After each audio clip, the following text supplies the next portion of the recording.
الحمدللہ رب العالمین، الصلاۃ والسلام علی رسولہ الامین، فاعوذ باللہ من الشیطان الرجیم، بسم اللہ الرحمن الرحیم۔ ارأیت الذی یکذب بالدین فذلک الذی یدعو الیتیم ولا یحض علی طعام المسکین فویل للمصلین الذین هم عن صلاتهم ساہون الذین هم یراؤون ویمنعون الماعون۔ صدق اللہ العظیم۔ اللہ کے نام سے جو نہایت مہربان بہت رحم کرنے والا ہے۔ کیا آپ نے اس شخص کو دیکھا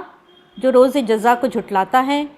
بس وہ وہی ہے جو یتیم کو دھکے دیتا ہے اور مسکین کو کھانا کھلانے کی ترغیب نہیں دیتا۔ بس ان نمازیوں کے لیے ہلاکت ہے جو اپنی نماز سے غافل ہیں، جو دکھلاوا کرتے ہیں اور برتنے کی چیز سے روکتے ہیں۔ سورہ ماعون مکی سورہ ہے، کل آیات 7 ہیں اور 1 رکوع ہے۔ مکی دور کی جو سورہ نازل کی گئی ہے، اللہ تعالیٰ نے جو نازل کی ہے، اس میں ایک پیغام ہے بہت ہی مضبوط اور بہت مستحکم۔ ہر سورہ جو ہے بہت چھوٹی چھوٹی سوریں ہیں اور اس میں جو ہے بہت چھوٹی چھوٹی آیات ہیں، لیکن اس کا جو پیغام ہے اس کے اندر جو دیا گیا ہے وہ انتہائی اہم ہے، اور کوشش کرنی چاہیے کہ ہم مکی دور کی ان سورہ کو جو کہ ابتدائی دور میں بالکل جب شدائد بڑھ رہے تھے اور لوگ مسلمان ایمان لا رہے تھے رسول اکرم صلی اللہ علیہ وسلم کے پیغام پر اور دعوت پر، تو ایسی حالت میں ایک ایسا انقلابی دور تھا وہ، تو جس کے لیے بہت زیادہ تربیت کی ضرورت تھی۔ جو نئے نئے داخل ہو رہے تھے دائرہ اسلام میں، ان کی تو اللہ نے خاص توجہ فرمائی ہے بہت محبت سے، اور اخلاقی تعلیمات اس میں دی گئی ہے، اور کچھ برے اخلاق سے جو کہ باطل ماحول میں پنپ رہے تھے جو کردار، ان سے روکا گیا ہے، ان کے اعمال کو اختیار کرنے سے۔ تو ضرورت ہے کہ آج ہم میں سے ہر فرد جو ہے مسلم، چاہے عورت ہو مرد ہو یا بچوں کو، ہم ان سمجھائیں اور سکھائیں کہ یہ کیا تعلیمات ہمارے لیے دی گئی ہے، اور اس کے آئینے میں ہم اپنے آپ کو درست کریں اور ان چھوٹی چھوٹی برائیوں سے روکنے کی کوشش کریں اپنے آپ کو، اپنے نفس کو، جو کہ اللہ تعالیٰ کو سخت ناپسند ہے اور جس سے اللہ نے روکا ہے۔ تو آئیے ہم دیکھتے ہیں سورہ ماعون کا جو پیغام ہے، اس پر ہم غور کرتے ہیں۔ رسول اکرم صلی اللہ علیہ وسلم سے خطاب کرتے ہوئے اللہ تعالیٰ نے فرمایا، اور دیکھیے جہاں جو انداز ہے اس سے یہ محسوس ہوتا ہے کہ جیسے ایک ایسی اشارہ کیا جا رہا ہے ایسے فرد کی طرف یا ایک ایسی برائی کی طرف کہ وہ ہمارے معاشرے میں پنپتی رہتی ہے ہمارے ارد گرد، لیکن یہ محسوس نہیں کی جاتی۔ ارأیت الذی، کیا دیکھا تم نے؟ دیکھو اس شخص کو، دیکھو، اشارہ کر کے جیسے کہا جا رہا ہے کہ دیکھو اسے، یہ وہ ہے جو بالدین کو، جو دین کو، یعنی دین ایک تو دین اسلام ہے، اور دین جو ہے جو کہ سورہ فاتحہ میں بھی کہا گیا ہے یوم الدین، جزا اور سزا کا دن، یعنی آخرت کا دن، ڈے آف ججمنٹ۔ تو اس کی طرف اشارہ کر کے بتایا ہے کہ یہ وہ شخص ہے، کیا اس کی حرکتیں ہیں دیکھیے، اور کیا اس کے اعمال ہے، اور کیا اس کا رویہ ہے، جو کہ روز جزا کو جھٹلاتا ہے۔ یعنی روز جزا کو جھٹلانے والے کی کیا صفات ہوتی ہیں، اس پر ہمیں غور کرنا چاہیے کہ کہیں ایسا تو نہیں کہ ہم بھی جو ہے فکر آخرت سے بے فکر ہو گئے ہیں اور ہمارے اعمال جو ہیں اس شخص کے سے ہو گئے ہیں جو کہ یوم آخرت کو جھٹلاتا ہے۔ فَذَلِكَ الَّذِي يَدْعُو الْيَتِيمَ، پس وہ وہی تو ہے جو یتیم کو دھکے دیتا ہے۔ یتیم خاص طور سے اسلام میں یتیم کا بہت خیال رکھا گیا ہے، اس کے بڑے حقوق ہیں، اور یہ بات کہ یتیم کے سر پہ ہاتھ رکھو، اس کو ہم محاورتاً لیتے ہیں، عملاً نہیں لیتے، کیونکہ اکثر دیکھا گیا ہے کہ لوگ یتیم کے سر پر ہاتھ پھیر لیتے ہیں، اور بعض لوگوں نے تو اس کی رسم بنا رکھی ہے، خاص دنوں میں یتیم کو گھر پہ بلاتے ہیں، اس کے سر پہ تیل لگاتے ہیں اور سمجھتے ہیں کہ ہم جو ہے قرآن میں جو اللہ تعالیٰ نے حکم دیا ہے اس پر عمل کر رہے ہیں۔ تو یہاں پر یتیم کے سر پہ ہاتھ رکھنا، یہ اس کی جو ہے سرپرستی کرنا ہے۔ یتیم جو ہوتا ہے بہت ہی کمزور شخص ہوتا ہے، بہت ہی قسم پرسی کا یہ عالم ہوتا ہے، جبکہ اس کے ساتھ کھڑے ہونے والا کوئی نہیں ہوتا۔ اگر اس سے کوئی غلطی ہو جائے تو اس کی طرف سے بولنے والا کوئی نہیں ہوتا، اور وہ بہت ہی ستم زدہ ہوتا ہے۔ پورے معاشرے کا جو ہے جو اس کے ارد گرد جو لوگ ہوتے ہیں ان کے درمیان وہ نظر انداز کر دیا جاتا ہے۔ اور کئی ایسے واقعات ہمیں اپنی زندگی میں یا روزمرہ کی زندگی میں ملتے ہیں کہ یتیم بچوں کی طرف کوئی توجہ نہیں کرتا، یہاں تک کہ بہت افسوس ہے اس بات کا کہ ان کے اپنے جو خاندان کے لوگ ہیں، جو ان کے چچا ہیں، جو تایا ہیں، وہ بھی ان بچوں کی طرف نظر بھر کے نہیں دیکھتے اور نہ ان کے اخلاق کی پرواہ کرتے ہیں اور نہ ان کے حقوق کی پرواہ کرتے ہیں۔ تو یہاں بتایا جا رہا ہے کہ وہ شخص جو کہ جزا اور سزا کو نہیں مانتا، جو انکار کرتا ہے آخرت کا، اور جو مرنے کے بعد اٹھنے پر ایمان نہیں رکھتا، تو ایسا شخص جو ہے یتیم کو دھکے دیتا ہے، یتیم کو جو ہے کوئی اہمیت نہیں دیتا۔ یعنی مال جو ہے یہ کردار کن لوگوں میں پنپتا ہے؟ ان لوگوں میں پنپتا ہے جو کہ مالدار ہوتے ہیں، صاحب مال ہوتے ہیں، اور جو بخل اور دوسری طرف تکبر کا شکار رہتے ہیں۔ تو ایسے متکبر لوگ اگر یعنی اکثر یہ ہوتا ہے کہ یتیم ہو یا مسکین ہو جب ہمارے پاس مانگنے کے لیے آتے ہیں، اور ایسے وقت میں آتے ہیں جو بہت آڈ ٹائم ہوتا ہے، یا ایسے وقت میں آ کر جو ہے بہت ضد بھی کرتے ہیں بعض لوگ، تو اس میں بہت ہی زیادہ یعنی ہمیں اپنے اوپر قابو پانے کی ضرورت ہے، کہیں ہم ان لوگوں میں شامل نہ ہو جائیں جس کے لیے اللہ تعالیٰ نے فرمایا کہ دیکھا تم نے جو روز جزا کا انکار کرتا ہے اور یتیم کو دھکے دیتا ہے۔ تو یہاں پر یہ بات بتائی جا رہی ہے،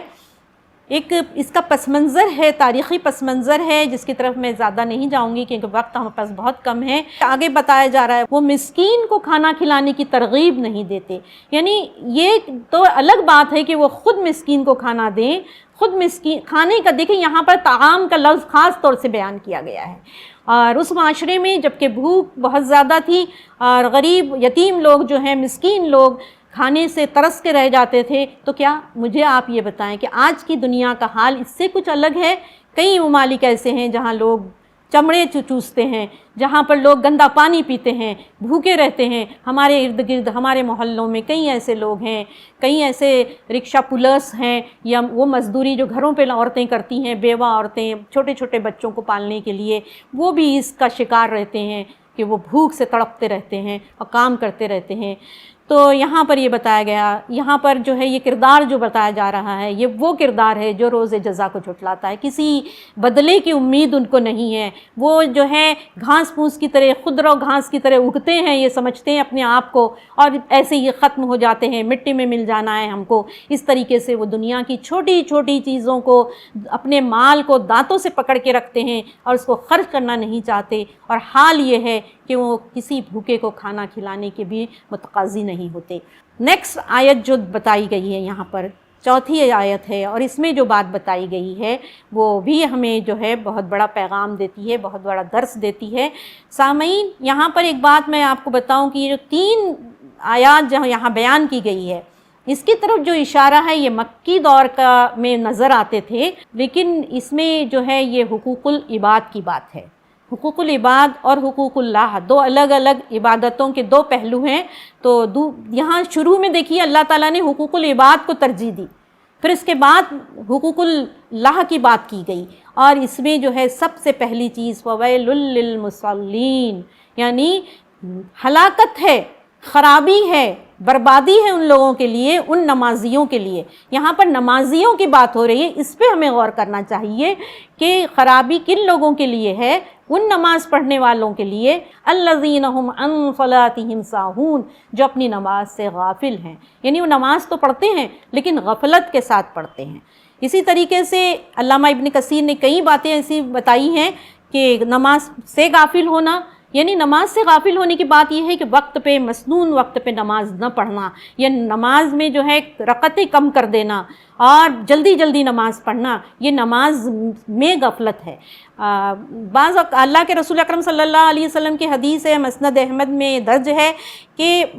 ہلاکت ہے ان کے لیے، ہلاکت ہے ان کے لیے، ہلاکت ہے ان کے لیے۔ 3 بار آپ نے فرمایا۔ صحابہ کرام نے پوچھا یا رسول اللہ کس کے لیے ہلاکت ہے؟ آپ صلی اللہ علیہ وسلم نے فرمایا کہ جو بیٹھے رہتے ہیں، ان نمازیوں کے لیے جو بیٹھے رہتے ہیں، سست رہتے ہیں اور اٹھتے نہیں ہیں نماز کے لیے۔ نماز کا جب وقت نکلنے لگتا ہے، جب دیکھتے ہیں کہ عصر کا ٹائم بالکل قلیل وقت پہ آ گیا ہے، تو بھاگ کے اٹھتے ہیں، وضو کرتے ہیں الٹی سیدھی اور پھر جو ہے وہ نماز کے لیے کھڑے ہوتے ہیں، اللہ کے رسول نے فرمایا وہ اس طریقے سے سجدے اور رکوع کرتے ہیں جیسے مرغے جو ہے ٹونگ مارتے ہیں چونچ سے دانہ لینے کے لیے، بس یہی انداز ہوتا ہے ان کا نماز میں، جلدی جلدی تساہلی کے ساتھ اٹھتے ہیں اور جلدی جلدی نماز پڑھتے ہیں کہ قلیل وقت ہے، تو ان لوگوں کے لیے فویل کہا گیا ہے، ہلاکت ہے ان لوگوں کے لیے، غافل ہیں اپنی نماز سے۔ اور دوسری کیٹیگری وہ ہے جو کہ نماز میں غافل ہو جاتے ہیں،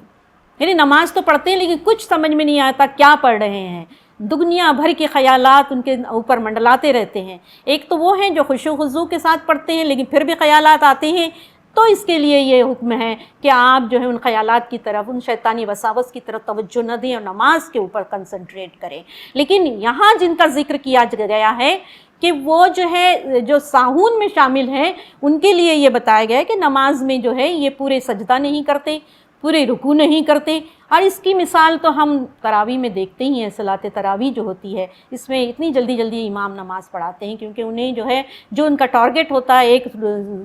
سپارہ 2 سپارے، اس کو پورا کرنا ہوتا ہے۔ یہاں پر جو نماز میں جو غفلت ہے یہ ہمیں نظر آتی ہے، نماز کی غفلت، کیونکہ نماز میں جو ہے دل نہ لگنا، ادھر ادھر کا سوچ کرنا، کپڑوں کو حرکت دینا، کپڑوں کو صحیح کرنا، یا پھر یہ سوچنا کہ میں نے کہ اب یہ کرنا ہے، اب یہ کرنا ہے۔ ہم نے اکثر یہ جملہ سنا ہے، لوگ کہتے ہیں میں جلدی سے نماز پڑھ لوں پھر یہ کام کروں گی۔ اس کے لیے بہتر یہ ہے کہ آپ اس کام کو کریں اور پھر نماز پڑھیں اطمینان کے ساتھ۔ نماز اطمینان سے پڑھنے کی چیز ہے، کنسنٹریٹ کے ساتھ پڑھنے کی چیز ہے، اللہ کے حب الہی کے لیے ہم کرتے ہیں، اللہ کے ساتھ میں کھڑے ہو کر گویا اللہ سے بات کرتے ہیں، اللہ ہمیں دیکھ رہا ہے، ہم اللہ کو دیکھ رہے ہیں۔ تو نماز میں غفلت ایک بہت ہی بڑا جرم ہے جس کی طرف خاص طور سے اللہ نے توجہ دلائی ہے کہ تم جو ہے اس کا خیال رکھو۔ اور یہ ان لوگوں کے لیے ہے، یہ آیات دی گئی ہیں جو کہ منافقت پہ آمادہ ہوتے ہیں، جن کے اندر نفاق پیدا ہو جاتا ہے۔ تو یہ خاص طور سے ہمیں مدینے کی زندگی میں نظر آتا ہے۔ بعض مفسرین کا خیال ہے کہ شروع کی جو آیات ہیں یہ مکی دور میں نازل ہوئی ہیں، اور آخر کی یہ جو 3 آیات ہیں یہ مدنی دور کی ہیں، واللہ عالم۔ لیکن یہاں پر جو بات ہم آگے چلتے ہیں، یہاں پر ہم جو بات دیکھ رہے ہیں اس میں ہے کہ مسنون وقت کے نکل جانے کے بعد نماز پڑھنا، یہ بھی ساہون میں شامل ہے۔ نماز کے ارکان اور شرائط کو پورا نہ کرنا یہ بھی نماز کے اس میں شامل ہے۔ نماز میں ہنسنا، قہقہے لگانا، باتیں کرنا، اکثر جماعت کے ساتھ جو نماز ہوتی ہے اس میں جو انسان ہے وہ اکثر یہ ہوتا ہے کہ وہ اس کا خیال نہیں رکھتے ہیں، جہاں 2 رکعت نماز ختم ہوگی بات کرنے لگ گئے، دنیا کی باتوں میں مشغول ہو گئے۔ خاص طور سے آپ دیکھیے جب نماز پڑھ کے لوگ نکلتے ہیں مسجد سے تو اس کے بجائے کہ ان کے دل اللہ کی طرف جھکے ہوئے ہوں، وہ اسی سرور میں ہو نماز کے، وہ دنیاوی باتوں کی طرف پلٹ جاتے ہیں، پولیٹکس کی باتیں ہوتی ہیں، کاروبار کی باتیں ہوتی ہیں، گو کہ یہ بات تھوڑی سی محسوس کرنے کی ہے، ہم ایسا نہ کریں تو اچھا ہے، اس سرور کو ہم محسوس کرتے رہیں جو نماز میں ہمیں ملا ہے۔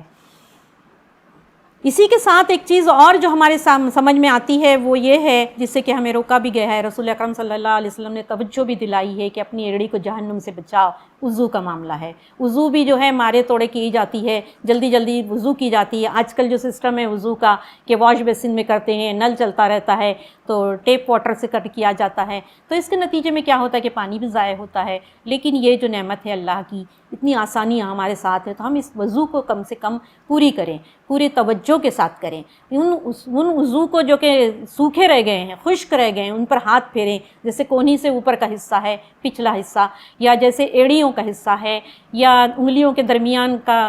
حصہ ہے، ان پر ہم پانی پہنچائیں پوری طریقے سے۔ پھر نماز میں خشوع اختیار کریں، خشوع و خضوع کے ساتھ، یہ سوچتے ہوئے کہ اللہ مجھے دیکھ رہا ہے اور میں اللہ کو دیکھ رہی ہوں۔ اس کے ساتھ ہی ساتھ دیکھیے اللہ کے رسول اکرم صلی اللہ علیہ وسلم نے فرمایا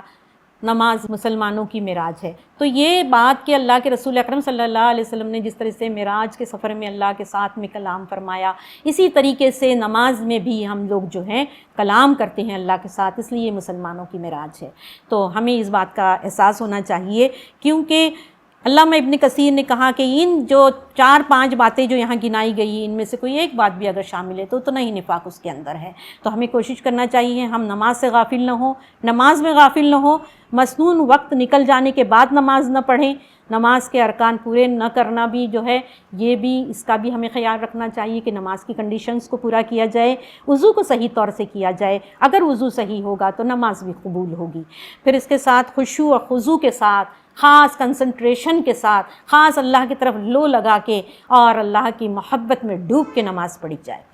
اگلی بات جو کہی گئی ہے یہ نماز سے متعلق بھی ہے اور یہ عام تمام اعمال سے متعلق ہے کہ الذین ھم یراؤون، وہ دکھلاوے کا کام کرتے ہیں، یعنی دکھلاوے کے لیے نماز پڑھتے ہیں کہ ہم نمازیوں میں شامل ہو جائیں، ہم خوش پوش لوگوں میں شامل ہو جائیں۔ نمازیوں کے اسلامی معاشرے میں ایک الگ ہی مقام ہے، ایک الگ عزت اور احترام ہے، تو اس عزت اور احترام کو حاصل کرنے کے لیے وہ یہ نہیں کہ اپنے کردار کو مسلم بنائیں، اپنے کردار میں جو ہے مومنانہ شان پیدا کریں، اپنی کردار میں مومنانہ اخلاق پیدا کریں، وہ یہ کرتے ہیں کہ نماز کو پڑھنا شروع کر دیتے ہیں، پاجامے کو اونچا کر لیتے ہیں، دوپٹے بڑے بڑے پہن لیتے ہیں۔ اس سے بہتر یہ ہے کہ ہم اللہ تعالیٰ جو ہے ہمارے دلوں کی حالت کو جانتا ہے، اللہ تعالیٰ ہمارے دلوں سے واقف ہے، ہمارے ضمیر سے واقف ہے، ہماری نیتوں سے واقف ہیں، تو کوئی بھی کام ہو، بہت سارے کام ہم کرتے ہیں دین کے نام پر لیکن اس میں اللہ کے لیے نہیں کرتے، دنیا کے بھی اگر ہم کوئی کام کرتے ہیں اس میں نمائش کرتے ہیں، تو یہ ساری نمائش اور دکھاوا یہ سب چیزیں جو ہیں یہ بہت خطرناک ہے ایک مومن کی ایمان کے لیے اور آخرت کے لیے، کیونکہ یہ ساری چیزیں جو یہاں بیان کی جا رہی ہے اس شخص کے لیے ہے، یاد رکھیے، جو جزا اور سزا کا انکار کرتا ہے۔ تو کوئی بھی کام ہو جو ہم اللہ کے لیے کریں، اللہ کی رضا کے لیے کی کریں اور اس شرک خفی سے بچیں۔ اس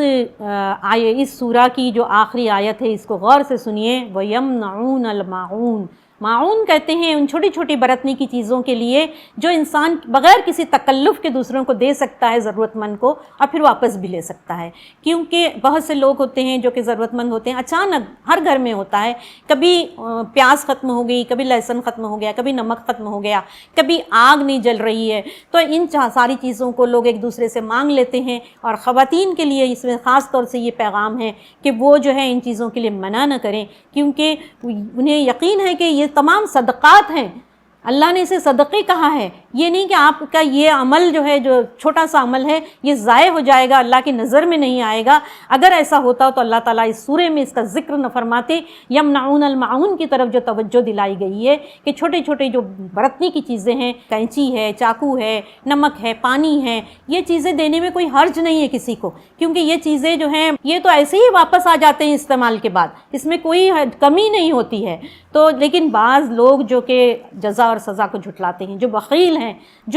جن کے پاس انسانوں کی کوئی قدر نہیں ہے، جو مال کی قدر کرتے ہیں اور مال کو سینت کے رکھتے ہیں، جیسے سورۃ الہمزہ میں فرمایا گیا، اسی کیٹیگری کے یہ لوگ ہیں، اور اس سے ہمیں بچنا چاہیے۔ جو چھوٹی چھوٹی چیزیں ہیں ان لوگوں کو دینا چاہیے، ان کے کام آنا چاہیے، کہ پانی کا گلاس کسی نے مانگ لیا، اکثر اس وقت امتحان ہوتا ہے جب ہم سفر میں ہوتے ہیں، ہمارے پاس پانی کی بوٹل ہوتی ہے، کوئی پانی مانگ لے تو ہمیں اسے دے دینا چاہیے، ہو سکتا ہے اللہ اس عمل سے راضی ہو جائے ہم سے، اللہ اس عمل کو پسند کرے، اور اس کے نتیجے میں یہ ہو کہ ہمیں پانی کہیں سے میسر آ جائے۔ تو ہمیں جو ہے نہ تو ایمان کی دولت ہمارے پاس بچ گئی ہے اور نہ ہمارے پاس جو ہے وہ دل رہا ہے جو کہ اللہ کے بندوں کے اوپر خرچ کرنے، اللہ کے بندوں کی مدد کرنے اور ان کے کام آنے کے قابل ہو۔ تو اللہ تعالیٰ ہمیں قلب سلیم عطا فرمائے، ہمیں ان چھوٹی چھوٹی چیزوں پر لوگوں کی مدد کرنے کی توفیق نصیب فرمائے۔ ہوتے ہیں بہت سے لوگ جو اس طریقے کے کاموں میں اس طریقے کی ضرورتوں میں لوگوں کے کام آتے ہیں، بلکہ بڑی بڑی ضرورتوں میں آتے ہیں۔ یہ چھوٹی چھوٹی باتیں جو کہ اللہ نے ان لوگوں کے لیے کہی ہے جن کے اللہ تعالیٰ جانتا ہے کہ ہمارے حوصلے کتنے ہیں، ہماری کیا کیپیسٹی ہے، اس کے حساب سے اللہ نے کہا کہ معاون کے لیے منع مت کرو، معاون ضرور دو۔ تو یہ چھوٹی سی ایک سورہ مکی سورہ ہے، سورہ معاون، یہ بہت اہم سورہ ہے، اس کو ہمیں بار بار پڑھنا چاہیے۔ نمازوں میں پڑھی جاتی ہے، جماعتوں میں پڑھی جاتی ہے، جو جماعت ہوتی ہے نمازوں کی مساجد میں، اس میں بھی اس کو پڑھتے ہیں۔ تو اس کی معنی اور مطالب ہمارے ذہن میں رہنا چاہیے کہ کہیں ہم اس کیٹیگری میں شامل نہ ہوں۔ اللہ ہماری حفاظت فرمائے۔ وآخر الدعوانا ان الحمد للہ رب العالمین۔